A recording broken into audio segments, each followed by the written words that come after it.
Oke, bismillahirrahmanirrahim. Assalamualaikum warahmatullahi wabarakatuh.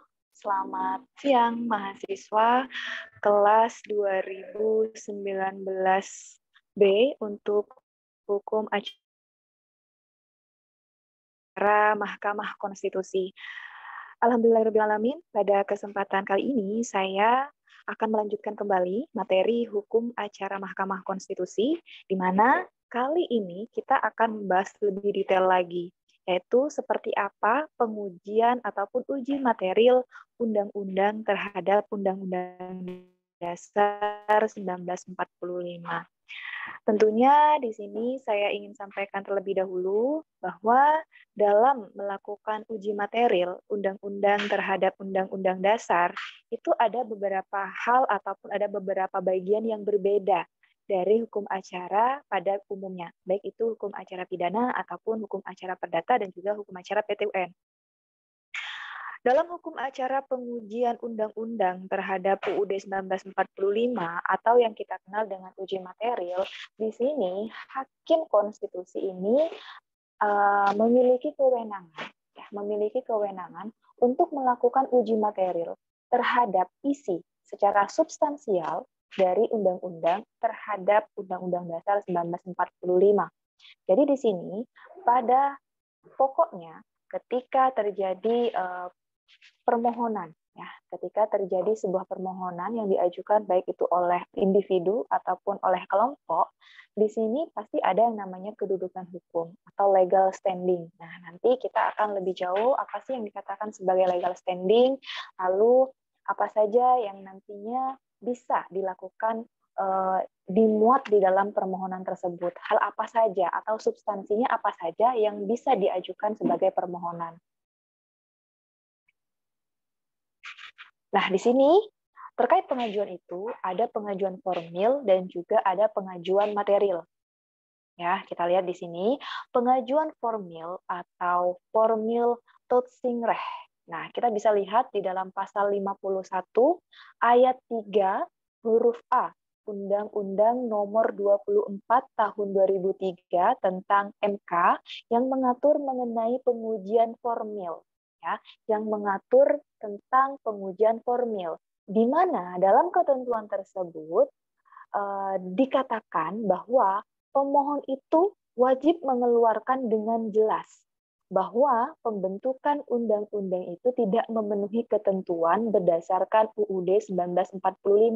Jadi ini yang mengenai ketentuan bahwa pemohon itu harus menguraikan dengan jelas itu harus berdasarkan UUD 1945. Di bagian mana yang dikatakan itu tidak jelas, ya. Yang kedua, yang dimaksud dengan hak menguji secara formal adalah wewenang untuk menilai, ya, itu haknya. Jadi di sini sudah berkaitan dengan hakimnya, ya.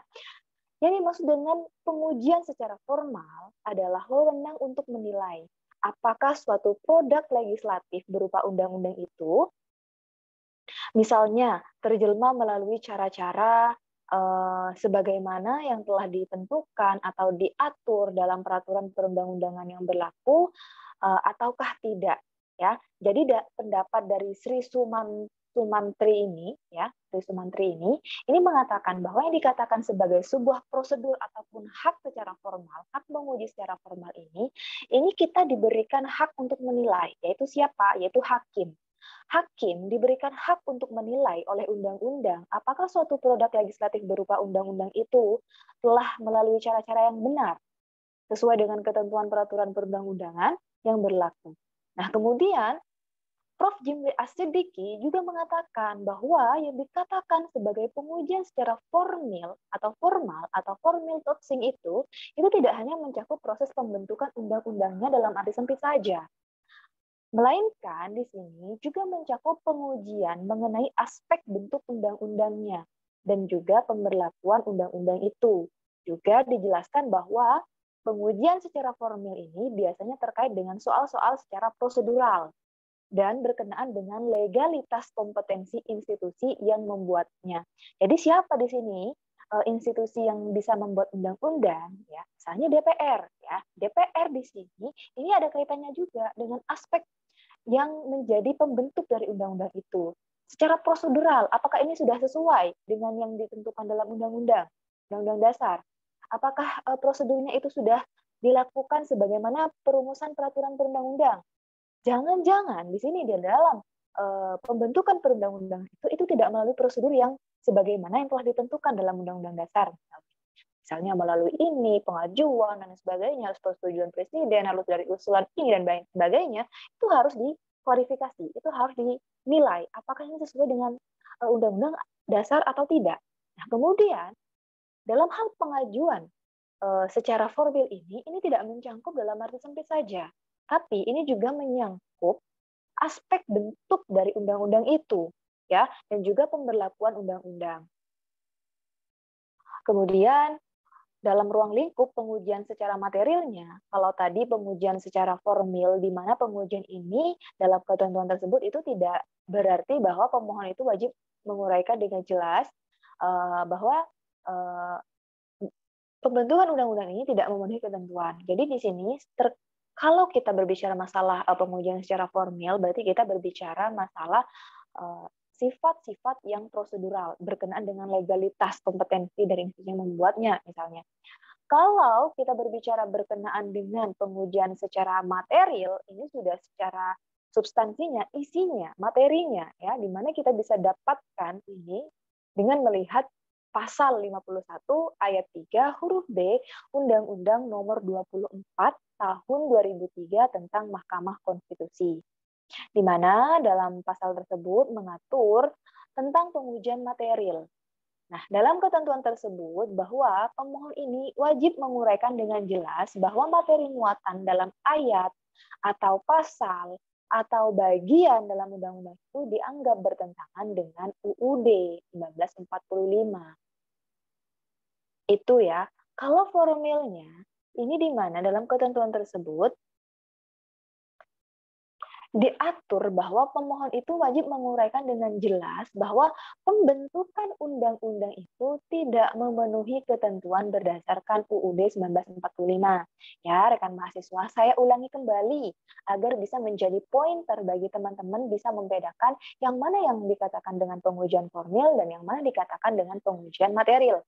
Kalau pengujian formil kita fokuskan pada prosedur pembentukannya, ya, proses pembentukannya.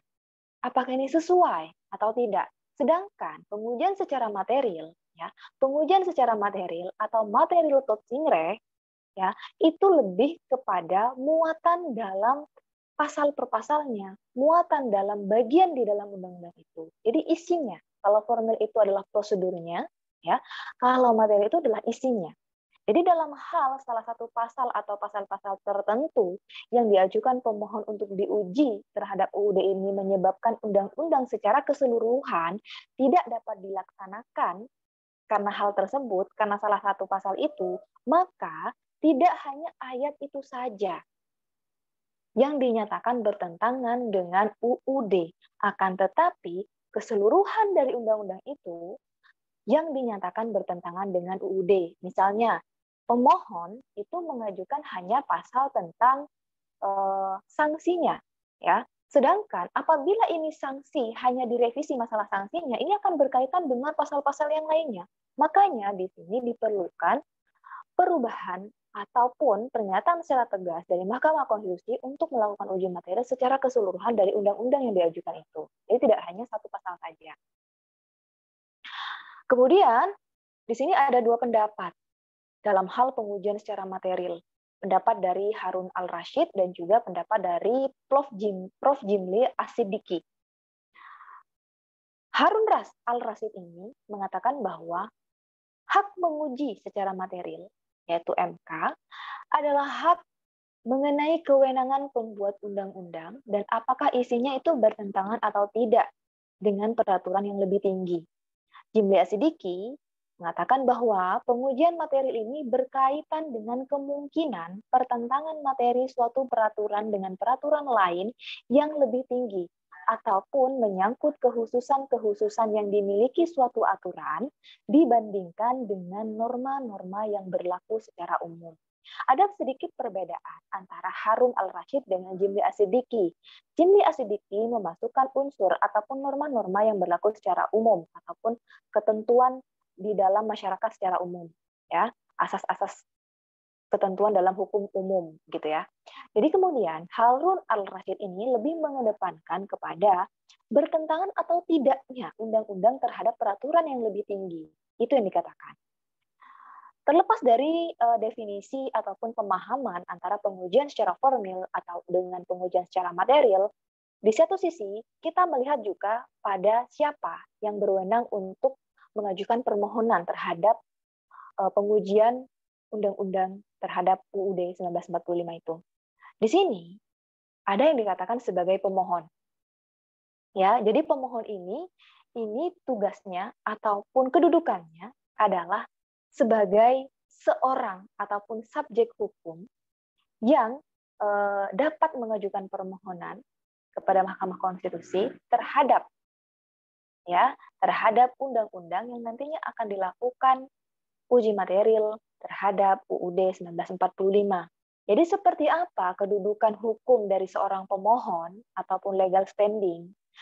Kalau kita melihat, kedudukan hukum atau legal standing ini mencakup syarat formal sebagaimana ditentukan dalam undang-undang dan syarat material yaitu kerugian, hak dan atau kewenangan konstitusional dengan berlakunya undang-undang yang dimohonkan pengujiannya. Jadi, dalam legal standing, kedudukan hukum seorang pemohon dalam acara Mahkamah Konstitusi ini mencakup dua syarat, baik itu syarat formal ataupun syarat formil. Ya, syarat formal ini sebagai ditentukan dalam undang-undang dan syarat material itu kewenangannya itu secara konstitusional dan berlaku terhadap undang-undang yang dimohonkan pengujiannya. Legal standing ini dikatakan bahwa suatu keadaan seseorang atau pihak atau subjek hukum di mana ditentukan telah memenuhi syarat dan oleh karena itu mempunyai hak untuk mengajukan permohonan penyelesaian perselisihan atau sengketa perkara di depan Mahkamah Konstitusi. Jadi pemohon yang tidak memiliki kedudukan hukum atau legal standing akan menerima putusan MK yang menyatakan bahwa permohonannya itu tidak dapat diterima atau need on valid verlah, ya. Jadi ada beberapa pihak yang memang tidak memiliki kedudukan hukum dalam hal pengajuan ataupun permohonan terhadap uji materi undang-undang terhadap undang-undang dasar. Nah, siapa yang tidak memiliki legal standing dan siapa saja yang memiliki legal standing sebagai seorang pemohon atau kedudukan hukum bagi pemohon. Jadi pemohon ini adalah pihak yang menganggap hak dan atau kewenangan secara konstitusionalnya itu telah dirugikan oleh berlakunya undang-undang tersebut. Ya, misalnya undang-undang tentang Cipta Kerja itu kan sudah diajukan permohonan oleh subjek hukum, oleh si pemohon. Persyaratannya apa agar ini dapat diterima? Ya, agar ini tidak ditolak. Artinya agar ini dapat diterima, permohonannya itu dapat diterima. Yang pertama, dia harus merupakan perorangan warga negara Indonesia, WNI. Yang kedua, merupakan kesatuan masyarakat hukum adat sepanjang masih hidup dan sesuai dengan perkembangannya, bahwa masyarakat itu dan prinsip negara kesatuan NKRI itu yang diatur dalam undang-undang.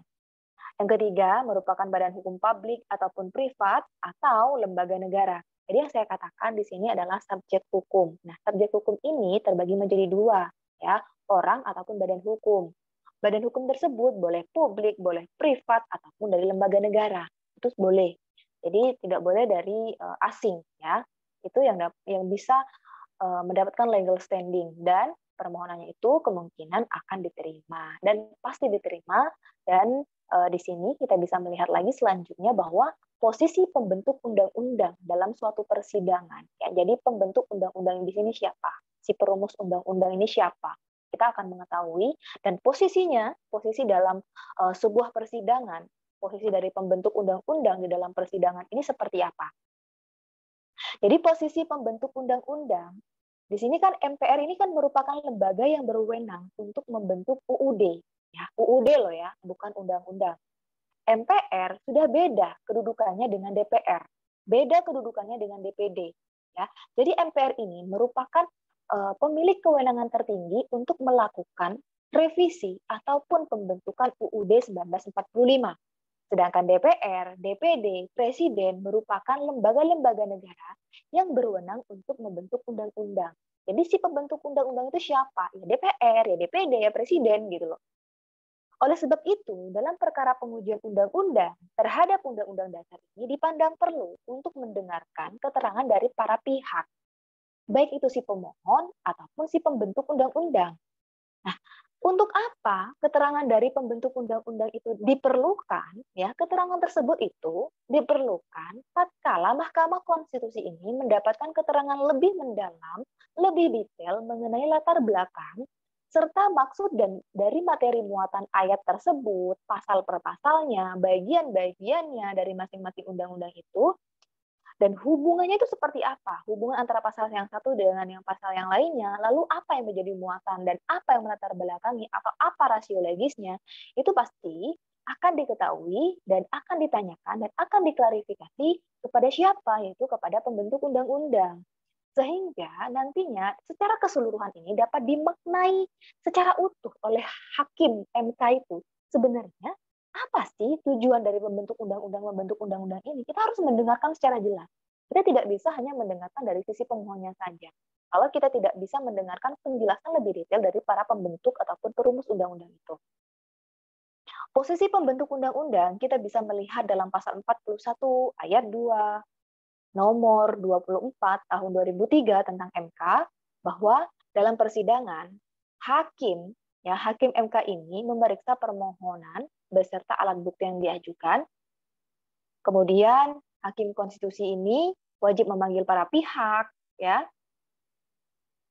Yang ketiga, lembaga negara ini wajib menyampaikan penjelasannya. Nah, jadi di sini sudah jelas posisi ataupun legal standing ataupun kedudukan hukum dari pembentuk undang-undang ini apa. Jadi di sini tujuannya adalah wajib menyampaikan penjelasannya dalam jangka waktu paling lambat 7 hari kerja sejak permintaan hakim konstitusi itu diterima. Jadi di sini sudah ada kewajiban yang tidak boleh ditolak oleh para pembentuk ataupun perumus undang-undang untuk melakukan klarifikasi terhadap hasil permohonan yang telah diajukan oleh pemohon itu. Nah, kemudian di dalam acara Mahkamah Konstitusi dalam uji materi undang-undang terhadap UUD ini ada yang namanya ad informandum judicium. Jadi ada keterangan tambahan, ya. Jadi keterangan tambahan itu yang seperti apa, Ibu? Jadi pihak yang perlu didengar keterangannya itu dikatakan sebagai ad informandum judicium, yaitu pihak yang hak dan atau kewenangannya itu tidak secara langsung terpengaruh oleh pokok permohonan, tetapi karena kepeduliannya yang tinggi terhadap permohonan, itu dapat memberikan keterangan tambahan. Nah, keterangan tambahan itu dapat dijadikan sebagai bukti petunjuk oleh hakim MK. Ya. Kita bisa melihat juga di dalam pasal 14 ayat 5 huruf B Peraturan Mahkamah Konstitusi tentang pedoman beracara dalam perkara pengujian undang-undang nomor 6 tahun 2005 ya, bahwa pihak terkait harus mengajukan permohonan ya. Pihak terkait itu harus mengajukan permohonan kepada MK melalui panitera, kemudian dilanjutkan apabila ini disetujui, ya ditetapkan dengan ketetapan ketua MK yang salinannya itu disampaikan kepada yang bersangkutan. Dan apabila tidak disetujui oleh MK terkait permohonan tersebut, maka hal itu juga harus disampaikan, juga harus diberitahukan secara tertulis kepada yang bersangkutan oleh panitera atas perintah ketua MK. Nah, lalu seperti apa? Nah, sekarang kita sudah mulai pada proses persidangan dan juga proses pembuktiannya. Setelah kita tadi tahu pengajuan secara formil, pengajuan secara material, lalu legal standing, kedudukan pembuat undang-undang dalam persidangan, jalannya persidangan, sekarang kita sudah menginjak pada proses persidangannya dan juga proses pembuktiannya dalam uji material. Kita lihat terlebih dahulu. Nah, di sini ada 4 alur yang ada di dalam acara Mahkamah Konstitusi, khususnya dalam uji material undang-undang terhadap UUD. Proses persidangan, ya, dimulai dari proses persidangan dulu. Yang pertama, ini adalah pemeriksaan pendahuluan. Yang kedua, dilanjutkan dengan pemeriksaan persidangan. Jadi di pemeriksaan pendahuluan ini dilakukan pemeriksaan terlebih dahulu, ya. Kemudian dilanjutkan dengan pemeriksaan di persidangan. Yang ketiga, barulah RPH, rapat permusyawaratan hakim. Dan yang terakhir adalah pengucapan ataupun pembacaan putusan. Itu, kemudian kita lanjut pada proses pembuktian. Kalau tadi itu adalah proses persidangannya, ya. Sekarang kita lanjut pada proses pembuktian. Kalau di dalam proses persidangan itu ada 4 alur, ya. Dalam proses pembuktian ini ada 5 alat bukti, ya, 5 alat bukti yang bisa kita lihat dalam pasal 36 ayat 1 Undang-Undang tentang Mahkamah Konstitusi nomor 24 tahun 2003. Dalam proses persidangan itu, di pemeriksaan pendahuluan, kita memeriksa apakah permohonan ini telah sesuai dengan tugas pokok dan fungsi dari Mahkamah Konstitusi. Apakah sudah sesuai atau tidak, apakah diterima, ditolak, dan lain sebagainya. Ya. Kemudian, di tahap yang kedua, pada pemeriksaan persidangan ini sudah mulai pembacaan permohonan, lalu jawaban dan lain sebagainya, mulailah sudah pada intinya.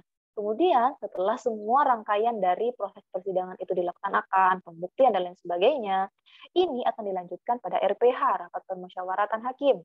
Dan yang terakhir adalah pengucapan putusan. Pada proses pembuktian, ya, pada dasarnya pembuktian ini dibebankan kepada pemohon. Ya, pada dasarnya seperti itu kalau dalam hukum acara MK dalam uji material itu. Namun, apabila dipandang perlu, maka hakim ini dapat pula membebankan pembuktian kepada pemerintah. Ya, membebankan pembuktian ini kepada pemerintah, DPR, DPD atau pihak yang terkait, di mana pemerintah, DPR, DPD, dan pihak terkait tersebut, ini juga dapat mengajukan bukti sebaliknya, atau bukti bantahannya, atau tegenbewijs. Ya. Jadi yang di sini dikatakan sebagai alat bukti, ya, menurut Undang-Undang tentang MK ini, ada bukti surat atau tulisan. Yang kedua, ada keterangan saksi. Ketiga, ada keterangan ahli. Keempat, ada keterangan para pihak. Kelima, ada bukti petunjuk, ya. Dan yang terakhir adalah alat bukti lain. Ya, alat bukti lain berupa informasi yang diucapkan, yang dikirimkan, atau disimpan secara elektronik, ya, dengan alat optik atau yang serupa dengan itu. PMK dalam pedoman beracara pengujian Undang-Undang nomor 6 tahun 2005, surat atau tulisan yang dijadikan alat bukti itu harus dapat dipertanggungjawabkan secara hukum. Ya, itu yang dikatakan sebagai surat itu tidak sembarangan surat. Jadi alat bukti surat itu harus dapat dipertanggungjawabkan secara hukum dan cara memperolehnya pun harus legal. Jadi alat bukti surat atau tulisan yang berupa kutipan, salinan, fotokopi, peraturan, ya, keputusan dan lain-lainnya itu naskahnya harus asli dan harus diperoleh dari lembaga resmi yang menerbitkannya. Kalau kita memperoleh surat tersebut ataupun alat bukti tulisan lainnya, namun itu tidak dilakukan ataupun diperoleh dari lembaga resmi yang menerbitkannya, maka itu tidak dapat dipertanggungjawabkan dan tidak sah alat buktinya. Oke, yang kedua, keterangan saksi. Keterangan saksi ini harus berada di bawah sumpah. Ya, harus disumpah dulu sebelum memberikan saksi. Mengenai apa? Mengenai fakta-fakta yang dia lihat, yang dia dengar, dan dia alami sendiri. Saksi ini dapat diajukan oleh pemohon, ya, oleh Presiden, DPR, DPD, pihak terkait, atau dipanggil atas perintah Mahkamah Konstitusi. Jadi keterangan ahli ini, keterangan saksi ini juga harus berada di bawah sumpah. Next, untuk keterangan ahli, ini dapat dipertimbangkan oleh Mahkamah Konstitusi adalah jika keterangan itu diberikan oleh seseorang yang tidak memiliki kepentingan yang bersifat pribadi. Jadi ada baiknya dalam kita menghadirkan seorang ahli atau saksi ahli ke persidangan, kita harus memastikan bahwa saksi ahli tersebut tidak memiliki kepentingan yang pribadi ataupun tidak memiliki kepentingan dan tujuan tertentu. Jadi, ahli dapat diajukan juga oleh pemohon, presiden, pihak terkait, atau dipanggil oleh MK. Untuk keterangan pemohon, keterangan para pihak, ini terkait langsung merupakan keterangan secara lisan ataupun secara tertulis. Ya, beda dengan bukti surat, dengan bukti secara tertulis itu beda. Jadi ini beda antara keterangan pemohon dengan alat bukti surat ataupun secara tertulis itu. Namun keterangan dari pemohon ini hanya dapat berbentuk lisan ataupun tertulis. Kemudian yang selanjutnya ada petunjuk. Nah, alat bukti petunjuk yang diperoleh dari rangkaian data, keterangan, perbuatan, keadaan, peristiwa, persesuaian dengan alat-alat bukti yang lain. Nah, itu namanya alat bukti petunjuk. Kemudian alat bukti lain berupa informasi yang diucapkan, dikirimkan, itu misalnya sama halnya dengan video, foto-foto, rekaman, dan lain sebagainya. Kemudian yang keenam, kita sudah menginjak pada putusan. Nah, di dalam putusan ini ada berbagai macam hal. Mulai dari jenis putusannya apa, isi putusannya, dan yang terakhir ada amar putusan. Ya, diingat-ingat, jenis putusan, isinya, dan yang terakhir adalah amar putusan. Jenis putusannya itu kita melihat pada tipenya. Ya, pengklasifikasiannya dari jenis putusan itu apa? Kita melihat dalam pasal 31 PMK ya, dalam pedoman beracara perkara pengujian undang-undang, bahwa ini hanya diatur putusan diambil dari RPH yang dihadiri sekurang-kurangnya oleh 7 hakim yang dibacakan ataupun diucapkan dalam sidang pleno terbuka yang dihadiri sekurang-kurangnya oleh 7 hakim konstitusi. Ya, maka ini dapat dinyatakan telah korum. Nah, dalam praktik, putusan yang dimaksud tersebut diberi istilah putusan akhir. Ya, kan biasanya kalau dalam dalam hukum acara seperti biasa itu ada putusan akhir, ada putusan sela, ya kan? Sedangkan jenis putusan itu di dalam Mahkamah Konstitusi, pengujian undang-undang atau uji material itu namanya dikatakan ataupun diistilahkan sebagai putusan akhir. Perkembangan dalam praktik adalah jenis putusan sela ya dalam putusan MK selain putusan akhir. Nah, sebenarnya dalam MK itu tidak mengenal adanya putusan sela, namun di beberapa part ataupun di beberapa jenis permohonan itu ada yang menggunakan putusan sela. Misalnya dalam sengketa ya, sengketa lembaga negara, sengketa kewenangan lembaga negara.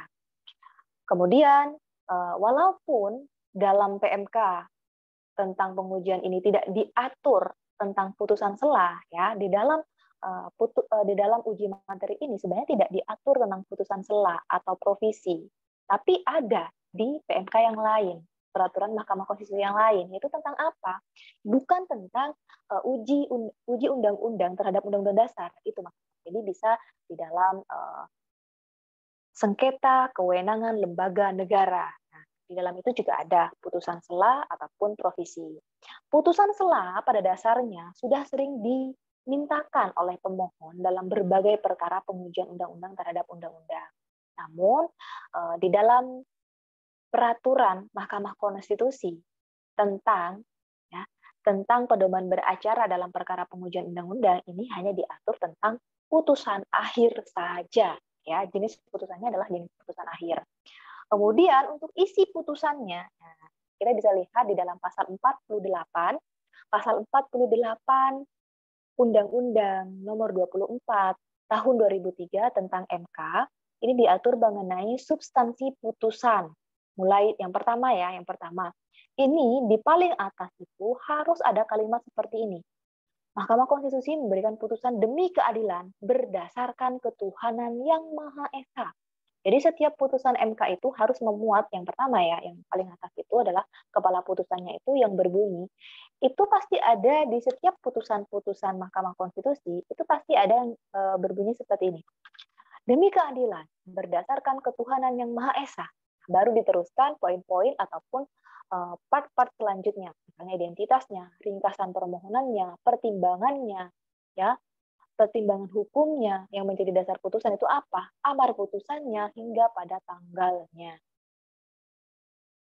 Kemudian di sini juga diatur bahwa identitas pemohon juga berisi tentang namanya, alamat, dan lain sebagainya. Semuanya harus jelas.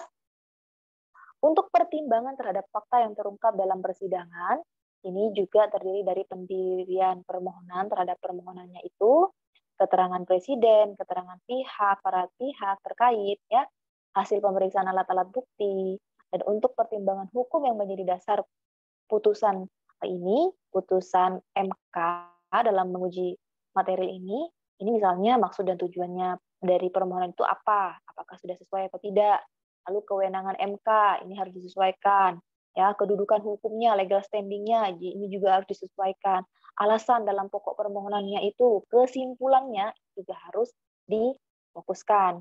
Nah, kemudian kita yang terakhir setelah tadi jenisnya, isinya, isi putusannya, sekarang masuk pada amar putusannya. Nah, amar putusannya adalah yang dinyatakan oleh MK. Sebenarnya hasilnya atau endingnya itu seperti apa? Kesimpulannya itu apa? Apakah permohonan itu ditolak?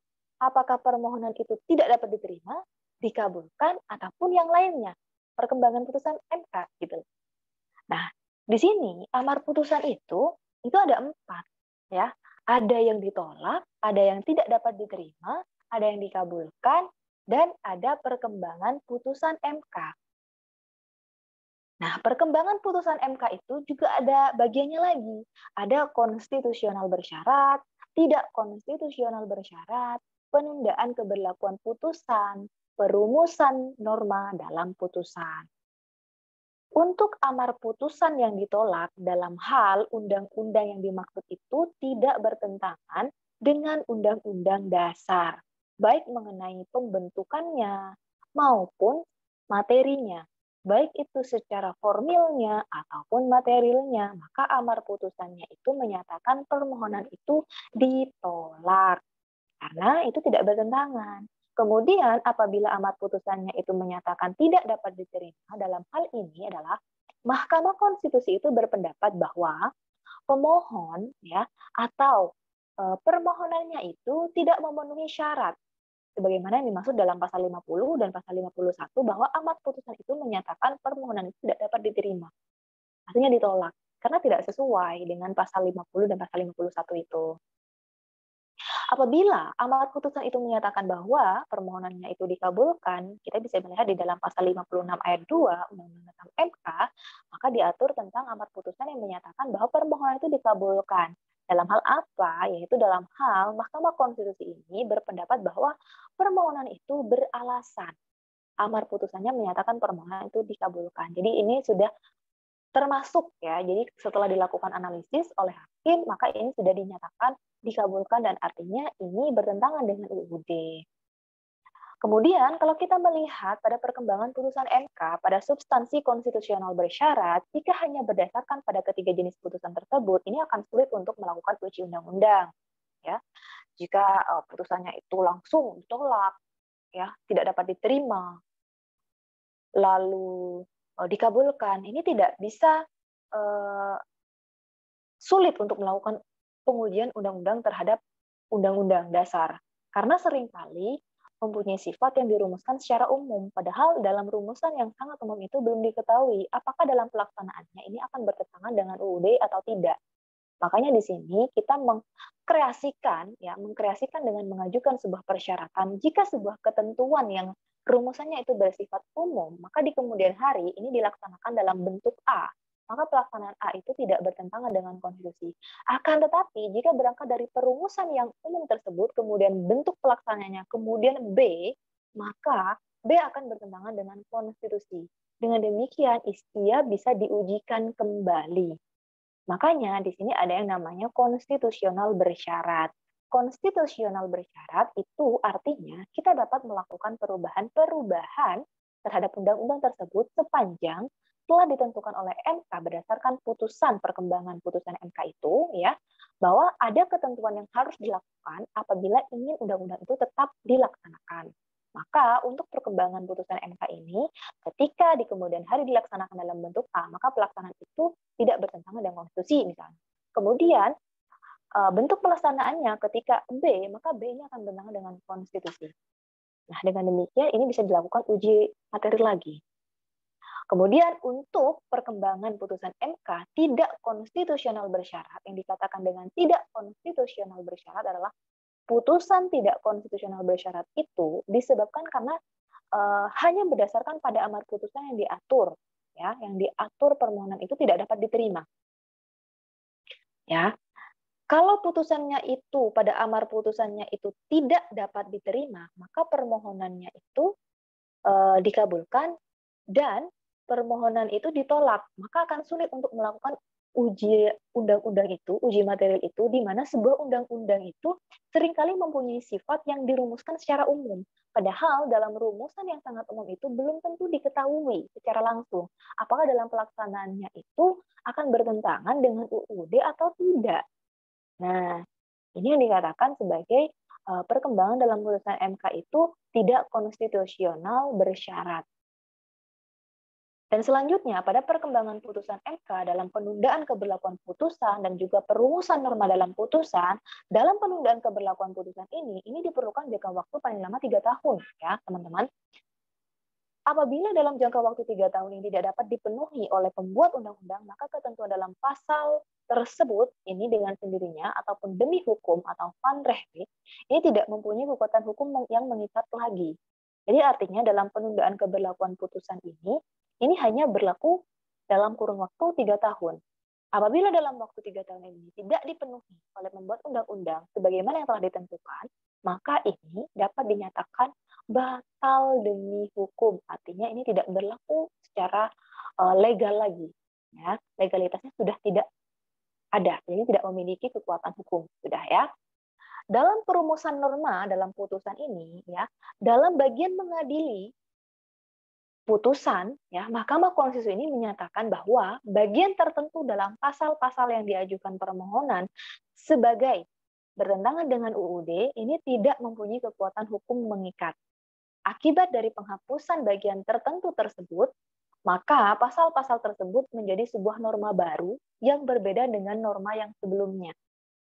Jadi, dalam amar putusan yang menyatakan bahwa perlu adanya perkembangan putusan MK, dalam hal perumusan norma dalam putusan itu, ini akibatnya hanya menghapus bagian-bagian tertentu saja, bagian-bagian dari pasal-pasal tersebut, sehingga norma-norma baru tersebut itu berbeda dengan norma-norma yang sebelumnya. Karena pada perumusan norma dalam satu pasal misalnya, itu akan mengakibatkan ataupun berdampak pada undang-undang yang lain. Kemudian, norma dalam pasal tersebut apabila diubah, maka ini akan berbeda dengan norma yang sebelumnya. Sehingga ini diperlukan perumusan norma dalam putusan. Jadi perlu dilakukan perbaikan ataupun revisi dalam pasal tersebut terkait normanya, ya rekan mahasiswa.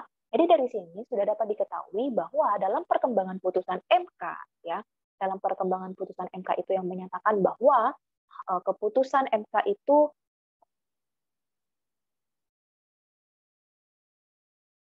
konstitusional bersyarat, kemudian tidak konstitusional bersyarat hingga pada penundaan keberlakuan putusan dan perumusan norma dan putusan itu menjadi amar putusan terakhir yang dapat dilakukan setelah ditolak. Nah, artinya itu kan awalnya ada permohonan itu diterima, permohonan tidak dapat diterima, dan permohonan itu ditolak.